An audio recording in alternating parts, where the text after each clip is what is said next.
Good evening, y'all. This is the Hillbilly Think Tank, and I'm coming at you live from Tunnel Hills in Hardin County, Kentucky, where I'm running for magistrate in District 3, and I am the educated hillbilly. No, that's not an oxymoron.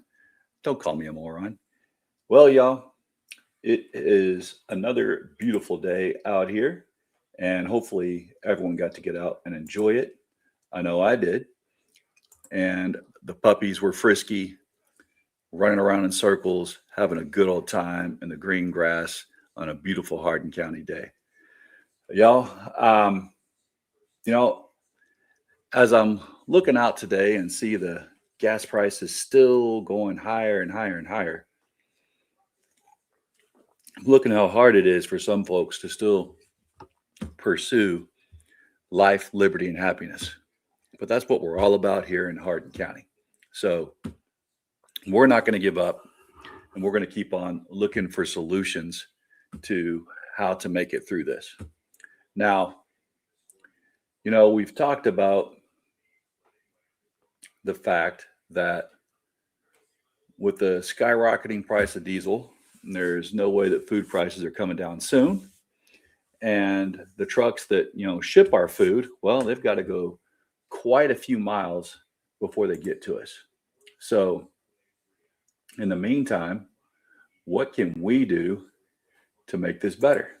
What can we do to help relieve each other? I think one of the biggest things is knowing our neighbors, knowing who it is that needs help and who might need help. So at this moment, looking at some of our neighbors nearby us, that's the Amish. They've always got some food that we can buy that is organic if you want to get on the buy local kick like I do and become a locavore. But I'm also really excited for our local farmers markets to open up. Now, let's just take one little minute to get a little laughter here, take a little break real quick, and we'll dig right in today to what's going on. So get one little funny in from the pups.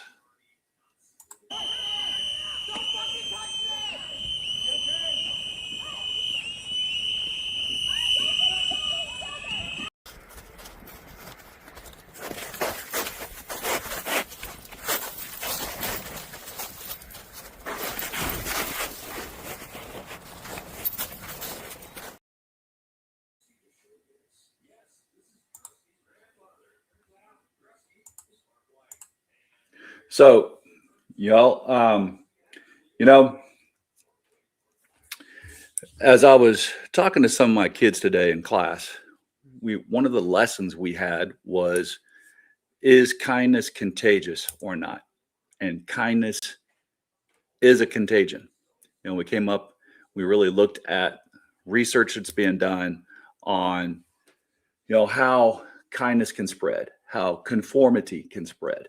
And we know that conformity, yeah, it gets a bad rap, as this article said I was reading, but it actually can be a good thing. I was talking to someone last night about these No King rallies, and were the numbers that they hit, were they significant enough to say that there's a change of brewing and that we've actually reached a tipping point? And I want to say, yes, absolutely. We're really close. Like the numbers fell somewhere between, from what I'm hearing, 8 and 9 million. I heard someone last night posted 11. I have not had a chance to verify that yet, but I know that the group that organized it all, their count was the day of, they said 8 million. Since then, they may have gotten some more numbers in from the small towns and such. But kindness is contagious, and behavior is contagious. That's just the way that we're set up as human creatures. If you get one person to do something, often many others will follow. because we have a herd mentality. That's just the way humans operate. Well, that being so, what is it that humans really follow the most? Do we follow out of fear, out of love, out of loyalty? Those are the questions, you got to ask. And if you want to create a movement that is not based on fear, how do you get it to be contagious? That's something that I think right now, any of us who are looking to start a new chapter in our discourse in this country and in our actions in this country, that's what we got to ask.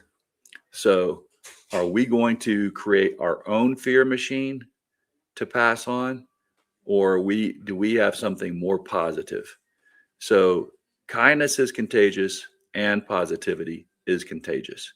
And as I told my students, if you have a kid, that kid goes to church every Sunday, or the synagogue or the mosque, whatever it is, but they're, comes from a religious group, and they go out and do good stuff together in that group all the time.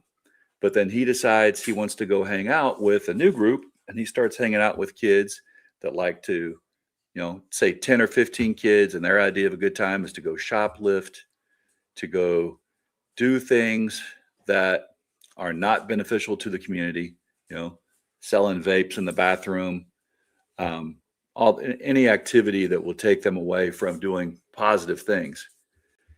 If that kid starts hanging out with them, as I ask those kids, is that kid more than likely going to become like those 10 that he's hanging out with that aren't doing positive things? Or is he more than likely are they going to come towards him and start behaving good like him? So, most of the kids recognize, often if a good kid goes, hangs out with folks like that, he's going to become like them. So I mentioned to him, okay, so what if there's a kid who grew up, had bad parents. They didn't teach him morals. They taught him it was okay to lie, cheat, and steal. But he gets an inkling that there's another way. How could that person change their behavior? And of course, I said, hey, they're going to need to go start hanging out with kids that, do service jobs on the weekend. They go out and feed the homeless, make houses for the poor, work with Habitat for Humanity. That will rub off on the kid who used to be labeled as bad, but we can all change. So if we really want to change our community for the positive, we have to be the positive. We have to be the positive energy. We can't be the fear mongers like the other side have been for so long, And I think finally America is seeing that that's not the way. That's not the true America. I saw it on Saturday that people are of all walks of life are like, no, I had to be here. That's what, people said. I have to be here for the community. I have to create and be with positive community. So that, in a nutshell, is what we've got to get back to. How do you create a positive community that will invite the followers to follow along? Because it's only 15 to 30% of this nation that are fear mongers and motivated by fear and believe any fearful conspiracy that they hear. But there's also another 30% of the population that are on the other side that are about positivity, about community. So that leaves 60% of the population, that's actually what you could call polarized. But in the middle of the poles, you've got another 40%. And they'll go either way. They are followers, just the way it is. They won't call themselves that or recognize themselves as that usually, but that's just the way it is. That's the way humans are. We have a herd behavior mentality. That's how we survived as a species. So, what is it that we can offer that is not fear, that is not just complete polarization of fear here, fear here? How can we get folks to meet in the middle? Get that middle 40 to come along for the ride of positivity. You know, it's definitely something that can only be created by getting positive people out and committing positive action. You know, I look at the civil rights era, look at Selma, look at Montgomery, look at the videos now, that were newsreels of the police turning the dogs and the fire hoses on peaceful protesters. This was men, women, and children that were blown across the sidewalk and down the street with fire hoses turned on at full power, full strength. These were men, women, and children that were being bitten by police dogs that were sicked on them. And these are the same group of people who they had their churches bombed and kids killed in church while they were, in the basement of the church dressing. So, they knew the power of real positivity and how to show the other side for who they really were. For the other side to really show how ugly their side really is. They didn't meet violence with violence. And it turned the whole nation. Once that was on news, nationwide and worldwide, that turned the nation. That and the bus riding coalition, young white folks going down with black folks and riding the buses and making the circuits, registering people to vote, having a couple of young folks, like the young Jewish man who was beaten and tortured along with another African-American down south. It took young white folks being killed brutally for, the North to wake up and say, hey, enough's enough.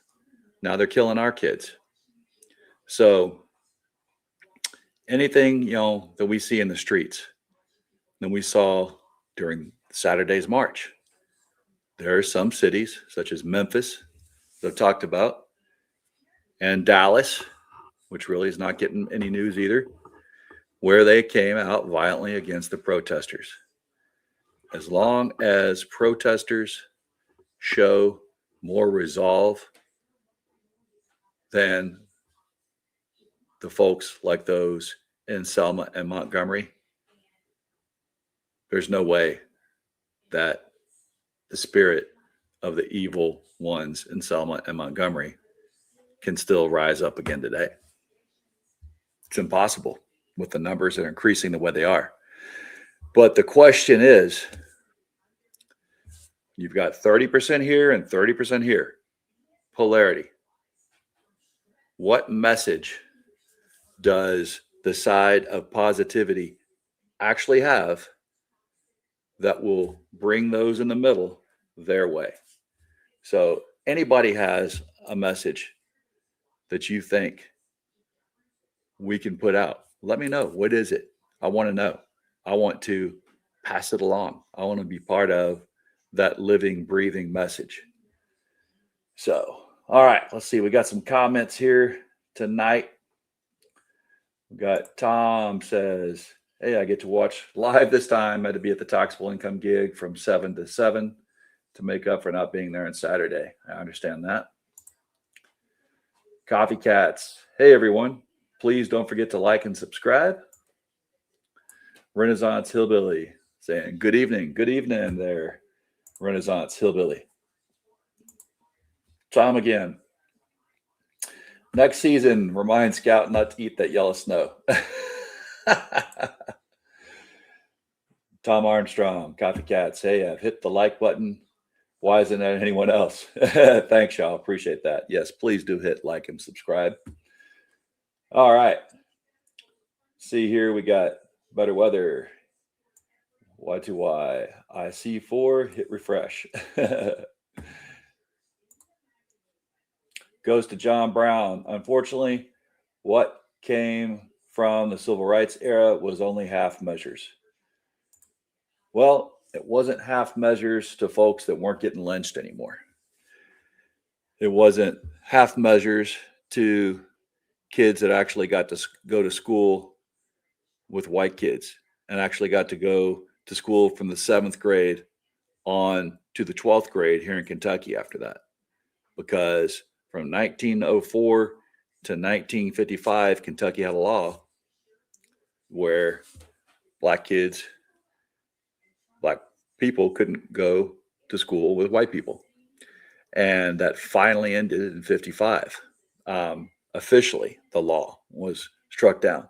Now, we still had a fight from 55 all the way to 76. Louisville didn't completely integrate the whole school system in the county of Jefferson County until 76. And that was an ugly, ugly year, ugly time. But since then, I'm working in a school that we don't have half measures there. We've got full measures. We've got the full benefit of the civil rights era. Now, what we do have is Reagan came along and reduced the amount that the billionaire class pays in taxes. Under the GOP president, Dwight Eisenhower, the richest in America were taxed at 90%. They thought that was too much, so they reduced it to 80%. And they had a high tax all the way up until Reagan. You had Nixon invite companies to start sending their production overseas. Reagan then kicked that into high gear, made sure that everything that we used to build in America was shipped overseas. And then at the same time, they started reducing drastically the tax rate for the billionaires. What do we have from the 1950s and the I Like Ike era all the way up until Reagan? We had a time of American prosperity, true prosperity for everyone.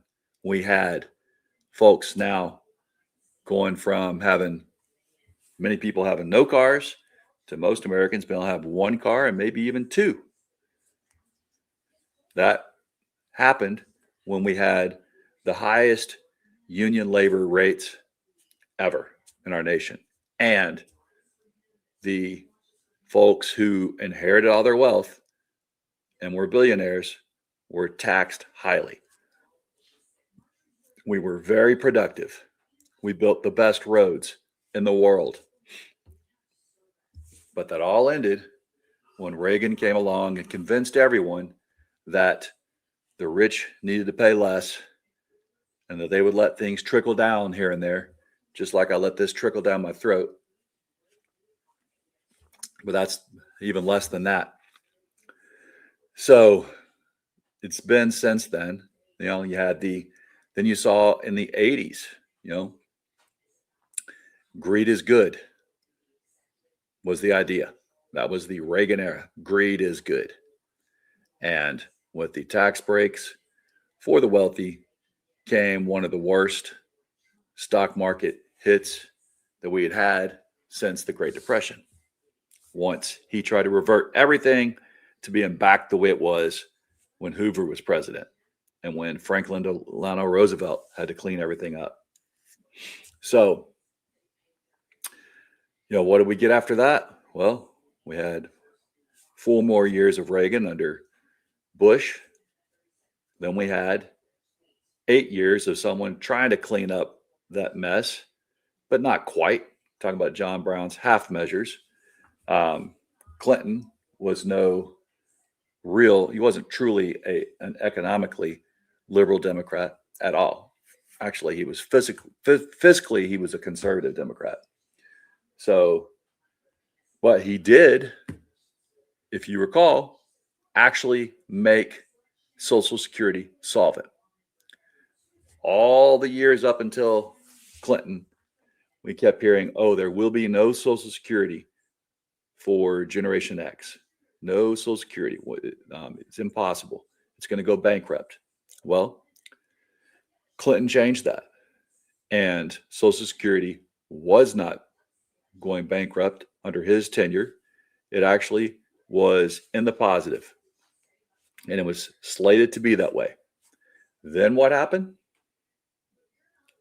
The next George Bush decided to dip into the Social Security funds to fight a war, to fund a war.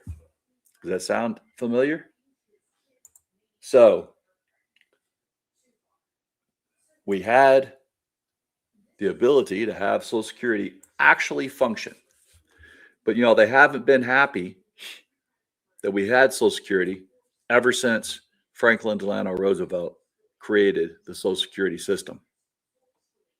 The right wing has been pissed off at it ever since. So now, half measures, I say there weren't really half measures at all under Franklin Delano Roosevelt. There were, there was a long fight, but there was a meaningful fight. And I remember sitting in a barbershop outside of Camp Pendleton, California, get my hair cut right as Bill Clinton was giving his last speech. And an African-American mom said to her son, "Hey, son, look there. That was our first black president." Now, opinions might have changed on him since then, but what she told her son was he put more people of color into his cabinet than anyone else had before him. LBJ knew when he put the civil rights package into action and made it law that he had lost the South forever. So what do we need to do? Well, we've got to elect people like FDR into office. They're out there. But we've got to choose the right people, choose the right candidates, choose people with true vision. But the biggest thing that we've got going against getting rid of half measures is Citizens United. If we don't get rid of Citizens United, anything we say or do is just a joke, because Citizens United makes it impossible for anyone to get elected to federal position without being beholden to corporate interests. And those that manage to do it without that, you can do it in the House, but it's increasingly impossible to do it in the Senate. Every single Senate race has dark horse money coming in from everywhere, especially in the smaller states. So, but, if you're a senator, it doesn't matter actually the size of the state. Big interests are going to pour big money at you so that they can have your ear the whole time you're in office. That's what we got to get rid of, is Citizens United. That will get rid of half measures. So I feel that there is a lot of hope right now. There's also a lot of fear. I'm not looking forward to what this administration has planned for the Marines right now that are off the coast of Iran, or for the 82nd Airborne, or for the 50,000 troops in the area that they can deploy in a moment's notice. We know that there's 1 million Iranians waiting. But I can't let that distract me from the fact that a lot of folks in this country see that the current path is not one that's tenable. So, what does anyone besides the far right, the folks that support the Epstein class, what does anyone else have to really offer? What vision is there for real? I hear some folks calling for things that will truly work, such as let's don't tax anybody under the age of 30, because folks over that age, they've got quite a few PACs that are always looking out for their interests. But folks under 30 right now are feeling the real squeeze of this crappy economy, of this crappy system. Let's don't tax them. Anyone that's making over 7 million, they should be taxed at a minimum of 30%. And there should be no way to get around that. No claiming, unrealized gains or whatever trick they have up their sleeve to not pay any. If they're listed as being a trillionaire, as Musk is, they should be paying 30% of a trillion. He's what, 850 billionaire right now, or 900 billionaire on his way to being a trillionaire. He should be taxed 30% on that. That's lowballing. But we should have no way that he can get by with paying less taxes than me as a teacher, or less taxes than the troops that are on the ground over in the Middle East. Yeah. So we need people with real vision. You've got to have a real economic vision that people can feel and people can know, hey, I can work an honest job and take care of my family. If you want all of the social programs that we dream of to actually happen, you have to put security in a family's pocket first. You want people that are in the middle to start listening. If all we're doing is talking to them about social platitudes, they could care less if their pocket is not secure. And until people on either extremes can realize that, we're never going to make a difference. So we need someone with vision that's not just going to talk about social platitudes, but it's going to talk about real ways for working families to have more and keep more of what they make, while the Epstein class pays more, because a 30% tax to them is far different than a 30% tax to us that make far less than 1 million, far less than 250,000. So that's what we need right now.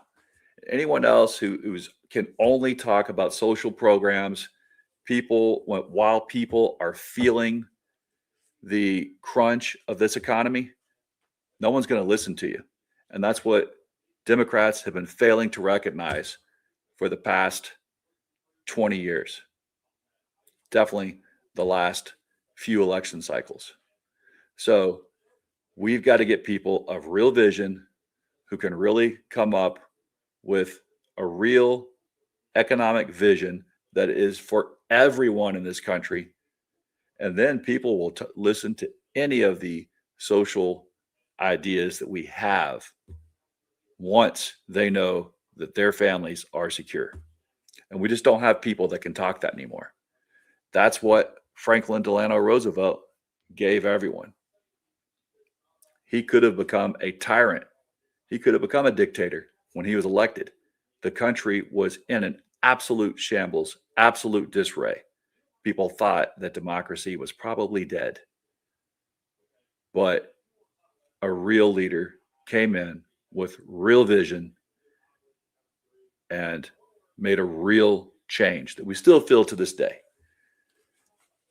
whether we realize it or not. But all right, y'all. So let's see what else we got here. Tom, I've known people who thought the civil rights efforts were misguided. Their reasons were rooted in racism. Tom says it was 1975. I was there. Yeah. So Tom, you probably knew, I think we've talked about it. You knew exactly what happened in Louisville. And I've talked to fellow teachers who were kids at the time then, and it was terrible. All right, coffee cats. If there was one thing I hope people remember from this time, it's that we cannot get complacent again about politics. Absolutely. We have to pay attention and we have to keep pushing for good forever. Absolutely. Tom says, I entered ninth grade the first year of the court-ordered desegregation. That summer of 75 was wild. You have shared a story from someone you know, and it was spot on. Yeah. So the story that I shared with Tom, one of my church members talked about traveling from Fort Knox. He was heading to Louisville on Dixie Highway, and he was an officer, a young commissioned officer early in his career, and he got to the intersection at Valley Station, and I teach at a school nearby there. That's why he was telling me the story recently at church. And he said the Ku Klux Klan was there with 500 members, and they had signs, honk if you support their mission, which was to try and end desegregation and to keep segregation. If you didn't honk, each of them had already had an axe handle handed to them when they brought in a truckload of axe handles, and they would bash your car as you tried to get through the intersection with their axe handle if you didn't honk in support of them. So he didn't honk in support of them. One of the guys hit his car with an axe handle. He went to try to run the guy over. The guy hopped in a ditch, just barely escaped. And my parishioner made it out of there. He said he saw a first sergeant coming from the other direction, and he noticed in the car, it looked like either a white woman or a light-skinned black woman. He's like, oh boy, this will not be good. So he waves the guy down, and it was an African-American first sergeant he knew from the base. He's like, First Sergeant, do you know where you're heading to? So the first sergeant pulled his pistol out, said, I sure do, and I'm ready. So my parishioner said he pulled his pistol out, said, all right, I'm following you. I'm ready too. They got up to the intersection, and it was wild. The KKK was not happy at all to see the first sergeant and the lady in the car with him. And they were getting ready to go wild on them. But then the guys started firing their pistol in the air, and they split like the Red Sea there at the intersection, barely let them through. And my parishioner said to the first sergeant, you're not going to go back that way, are you? And he told him no, he was going to take the Watterson. So, but he said also, as the school buses would get up to the intersection, the Klan would be rocking the school bus back and forth to terrorize the children on the bus, meaning the African-American children on the bus. They were also throwing rocks at the windows. They had high-powered slingshots that they were shooting steel ball bearings at the windows with. That's kids inside that they were doing this to. And said there were police there at the intersection not doing anything. It wasn't until a couple of weeks of that, 2 or 3 weeks of that, that one of the policemen got a steel ball bearing in his eye and up into his brain. And then they started putting the police on the buses with the kids, and they stopped it. So yeah, that's the story. If anybody doesn't know that. When I recounted that story to one of my colleagues, she said, yeah, and her husband was one of those kids on the bus. And so when their kids were young, if a teacher would call home, want to talk about their kids, he would get on the line very angry. What do you have to say about my kid? Still feeling the sting of that racism. So, all right, we we have come a long way. So we can't forget that. We can't act like we haven't come a long way. We have. It's just that there's a group that's been emboldened to think they can take us back to the days before 75 in Louisville and anywhere around here. And it's becoming apparent that they can't. It's becoming apparent that the 40% in the middle are being pulled. Which way will they be pulled the furthest? And who has the most sticking power is the question. The forces of light and the forces of dark have got, power. But for the forces of light to work, they have to have message. It can't just be waving placard signs all the time. There has to be a real message, and there has to be a real plan, and it has to include economic stability for citizens of all walks of life. That brings people together. All right, Tom.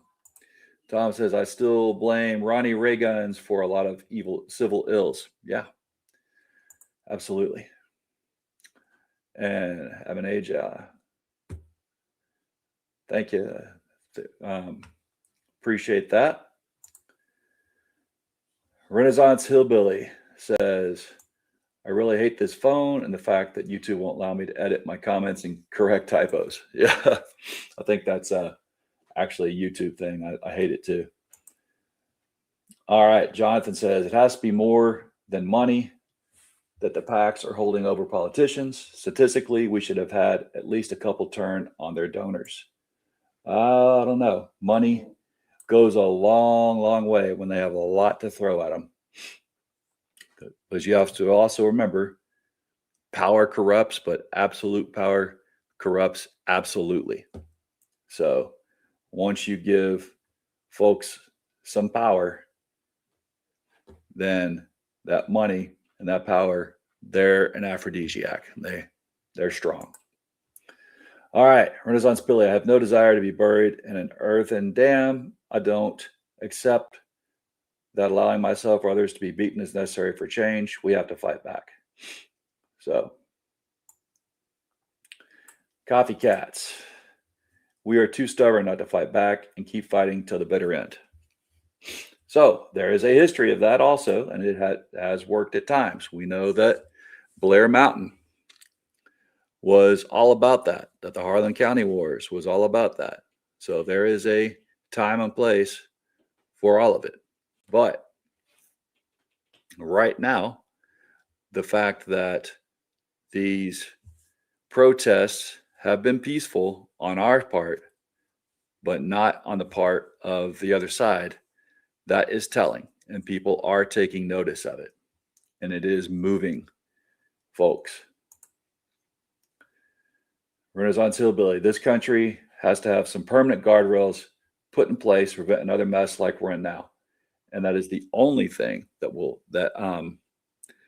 aside from a civil war, that can change what we've got now. So we have to have, again, real people, real vision to put measures into place like FDR did, but have to go even further and to completely delineate the limits of the president.